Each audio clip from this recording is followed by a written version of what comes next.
আল্লাহ পাক আপনাকে হেদায়েত দেননি ব্যাপারটা এমন নয়।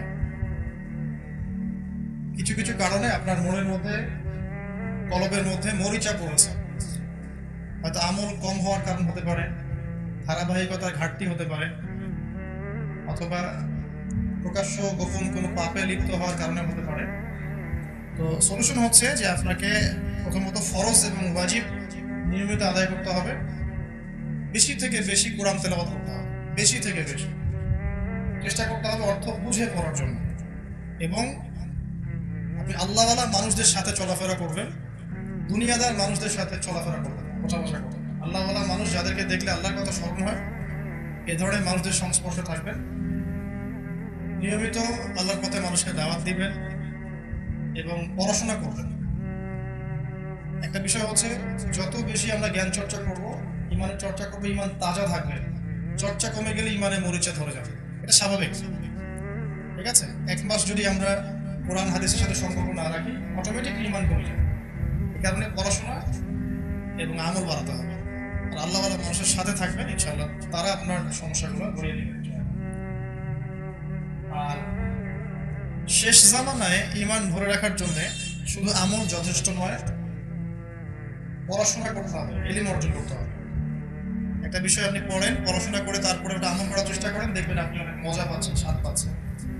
নর্মালি অভ্যাসগতভাবে আমল করতে থাকলে স্বাদ পাবেন না। আশা করি আমি বোঝাতে পেরেছি। তবে মূল বিষয়টা হচ্ছে আল্লাহর ফরজ ওয়াজিব এবং আল্লাহর জিকির, কোরআন, আল্লাহর জিকির, আল্লাহওয়ালা মানুষের সহবত। সন্তান হকের পথে চলে, বাবা মা চলে না। নামাজ কালাম পড়ে, পরিপূর্ণ ইসলাম ফলো করে না। এখন সন্তান কি করবে? সুন্দর প্রশ্ন, এবং এটা আমাদের ইয়াং জেনারেশনের ম্যাক্সিমাম মানুষেরই সমস্যা, যারা হেদায়েতের পথে আসছে হয়তো পারিবারিক সাপোর্টটা পাচ্ছে না। তো এইসব ক্ষেত্রে আমার নাসিহত হচ্ছে যে প্রথমত তাদের সাথে তর্ক করা যাবে না।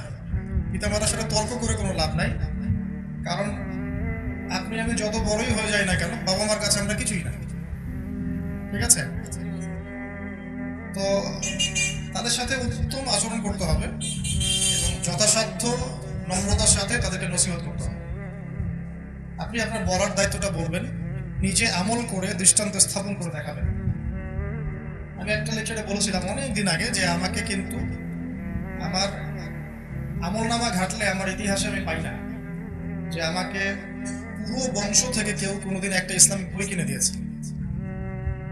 ঠিক আছে, তো অনেক প্রতিবন্ধকতা ফেস করে করে করে করে ইসলাম প্র্যাকটিস করতে হয়েছে, যেটা আপনাদের কল্পনার বাইরে।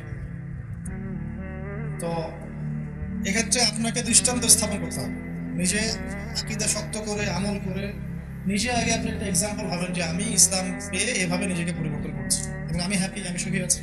এরপর আপনি তাদেরকে নাসিহত করবেন এবং একটা সময় গিয়ে আপনি উপার্জনের ক্ষমতা অর্জন করবেন। যখন আপনি উপার্জন করতে শিখবেন, তখন আপনি স্বতন্ত্র পরিবার গঠন করবেন এবং আপনি আপনার ফ্যামিলি নিয়ে থাকবেন। পরিবারের অন্য যারা আছে তাদের সাথে এবং রক্তের সম্পর্ক যাদের সাথে আছে তাদের সাথে আত্মীয়তার সম্পর্ক রক্ষা করে চলবেন, এতটুকু।